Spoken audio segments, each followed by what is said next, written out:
अस्सलाम वालेकुम my dear students, उम्मीद है कि आप सब ठीक होंगे। आज बच्चों हमारा लेक्चर नंबर 7 है, क्लास हमारी आईकॉम 1। सब्जेक्ट हम बच्चों पढ़ रहे हैं अकाउंटिंग। चैप्टर नंबर 8 हमने स्टार्ट किया था, cash book and bank reconciliation statement. ये बच्चों आज के लेक्चर के अंदर हम जो है वो एक्सरसाइज नंबर 6 एंड 7 सॉल्व करेंगे। तो आपने बच्चों, मुझे उम्मीद है रूल्स जो है वो अच्छी तरह से याद कर लिए होंगे और इसका टेस्ट भी आपने लिख लिया होगा। तो अगर आपने रूल्स याद कर लिए हैं तो मुझे उम्मीद है आपको इस क्वेश्चन को समझने में बिल्कुल कोई मसला नहीं होगा। तो सबसे पहले क्वेश्चन को रीड कर लेते हैं। लिखा, from the following particulars prepare a bank reconciliation statement as at 31 December 2010 of mister Salim. तो सबसे पहले तो बच्चों आपने जाके जो है उसका फॉर्मेट बना लेना है। फॉर्मेट के अंदर सबसे पहले उसका नाम आ जाएगा, फिर बैंक रिकॉन्सिलिएशन स्टेटमेंट, उसके बाद उसकी डेट आ जाएगी और यहाँ पे बच्चों सबसे पहले आपने उसका बैलेंस जो दिया होगा वो लिखना है।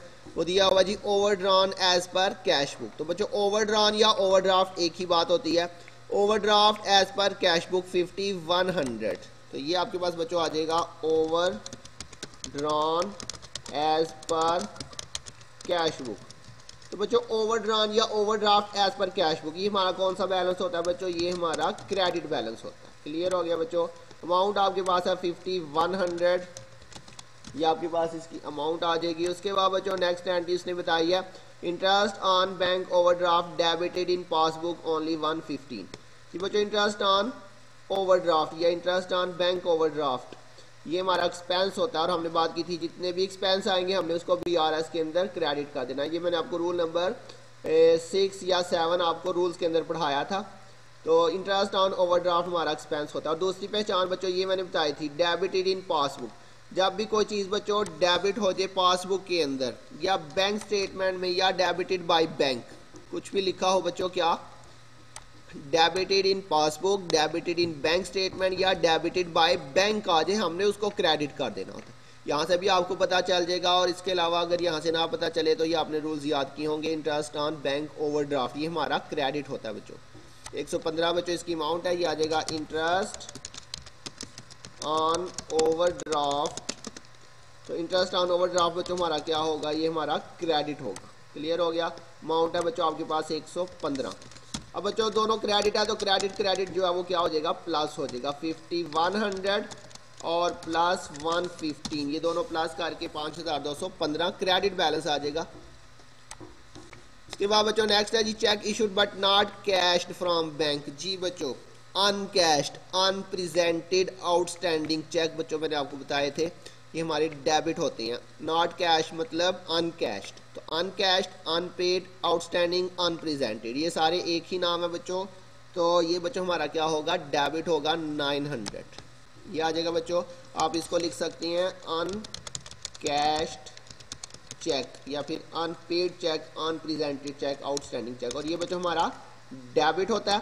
अमाउंट आपके पास है इसकी 900। जी बच्चों अब एक क्रेडिट है और एक डेबिट है, इसलिए दोनों का क्या लेंगे? डिफरेंस 5215। इसमें से बच्चों हम 900 को जो है वो माइनस कर दें। अब बच्चों साइन जो है वो कौन सा आएगा? ये देखिए क्रेडिट अमाउंट बड़ी है, ये क्रेडिट अमाउंट है, ये बड़ी है, तो इसलिए जो साइन है वो भी कौन सा आ जाएगा? क्रेडिट साइन आ जाएगा। इसके बाद नेक्स्ट एंट्री है बच्चों, cheque paid in but not cleared by bank. Uncleared cheque बच्चों, नॉट क्लियर्ड मतलब अनक्लियर्ड, अनक्रेडिटेड चेक। तो ये बच्चों हमारे क्या होते हैं? क्रेडिट होते हैं 1375। तो नॉट क्लियर मतलब अनक्लियर्ड चेक्स, अनक्लियर्ड चेक्स ये हमारे बच्चों क्रेडिट होते हैं।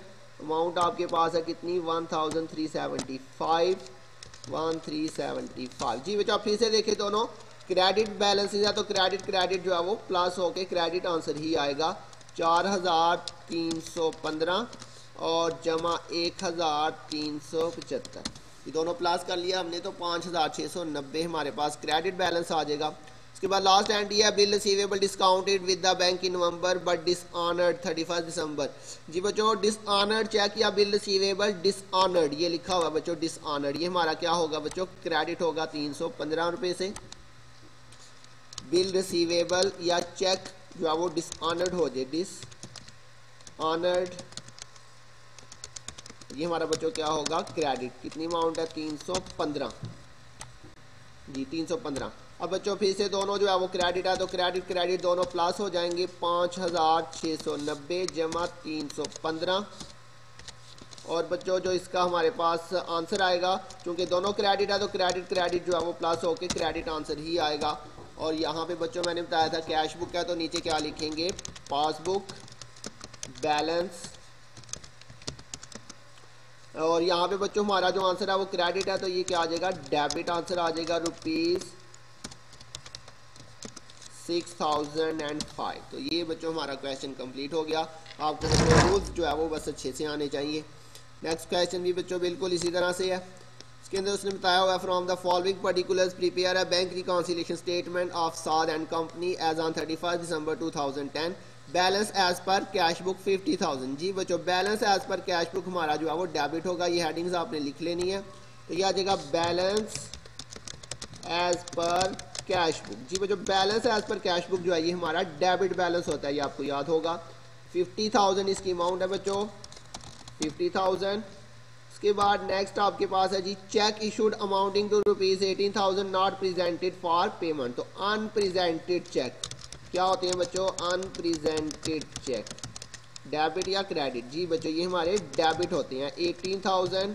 तो बच्चों दोनों डेबिट है तो डेबिट डेबिट प्लस होके आपके पास जो है वो 50,000 प्लस 18,000, तो ये टोटल आपके पास 68,000। चूंकि दोनों डेबिट है तो डेबिट बैलेंस ही आ जाएगा आपके पास। इसके बाद बच्चों नेक्स्ट एंट्री है जी, cheque deposited but not cleared. तो ये अनक्लियर्ड अनक्रेडिटेड चेक है हमारे पास। तो ये भी बच्चों हमारे क्रेडिट होती हैं 12,440। अनक्लियर्ड चेक या फिर अनक्रेडिटेड चेक भी आप इसको लिख सकते हैं। इसने क्या लिखा हुआ था जी बच्चों, इसने लिखा हुआ था अनक्लियर चेक 12,440, 12,440। जी बच्चों एक डेबिट है आपके पास और एक जो है क्रेडिट है, इसलिए दोनों का क्या लेंगे डिफरेंस, 68,000 माइनस 12,440। तो बच्चों आपके पास कौन सी अमाउंट बढ़ी है, डेबिट वाली अमाउंट चूंकि बढ़ी है इसलिए जो साइन है वो आपके पास डेबिट साइन आ जाएगा इसका। इसके बाद नेक्स्ट है जी, bankers had wrongly debited the firm's account with ₹2248। जी बच्चों बैंक ने गलती से जो है वो फर्म के अकाउंट को क्या कर दिया, डेबिट। तो ये हमने बच्चों रूल पढ़ा था, अगर बैंक गलती से डेबिट कर देगा तो हमने उसे क्रेडिट कर देना, और ऐसे ही अगर बच्चों गलती से क्रेडिट कर देंगे तो हमने उसको डेबिट कर देना। तो लिखा हुआ है जी, बैंकर्स हैड रॉन्गली डेबिटेड। तो ये आ जाएगा बच्चों wrongly debited by bank, wrongly debited by bank. तो हमने इसको बच्चों क्या कर देना, क्रेडिट कर देना। अमाउंट आपके पास कितनी है 2,848, 2,848। जी बच्चों आप फिर से देखिए, एक डेबिट और एक क्रेडिट है इसलिए दोनों का क्या लेंगे, डिफरेंस लेंगे। 55,560 माइनस करेंगे 2,848। अब बच्चों डेबिट वाली जो अमाउंट है वो बड़ी है, इसलिए जो हमारे पास साइन आएगा वो आपके पास डेबिट साइन आ जाएगा। क्लियर होगी बात बच्चों। इसके बाद बच्चों लास्ट एंट्री आपके पास, bank charges debited in passbook. ये फिर से बच्चों यही वाली बात जो यहाँ पे मैंने आपको बताई थी, लिखा हुआ जी bank charges debited in passbook. Passbook में ये क्या हुआ बच्चों, डेबिट हो गया, तो हमने इसको क्या कर देना, क्रेडिट। और वैसे भी बच्चों ये देखिए इधर से भी पता चल रहा है बैंक चार्जेस हमारा एक्सपेंस होता है, और एक्सपेंस मैंने बताया जितने भी BRS में एक्सपेंस आएंगे वो सारे हमने क्रेडिट कर देने। तो ये आ जाएगा बैंक चार्जेस 100 है, बैंक चार्जेस। तो बैंक चार्जेस हमारा बच्चों क्रेडिट होगा 100 है। अब बच्चों एक डेबिट है और एक जो है वो क्रेडिट है, इसलिए डेबिट क्रेडिट को आपस में क्या करेंगे, माइनस करेंगे। तो ये 52,612 आपके पास आ जाएगा। और आंसर के साथ जो है ये डेबिट अमाउंट बढ़ी है, इसलिए जो आंसर है उसके साथ हम क्या लिखेंगे, डेबिट।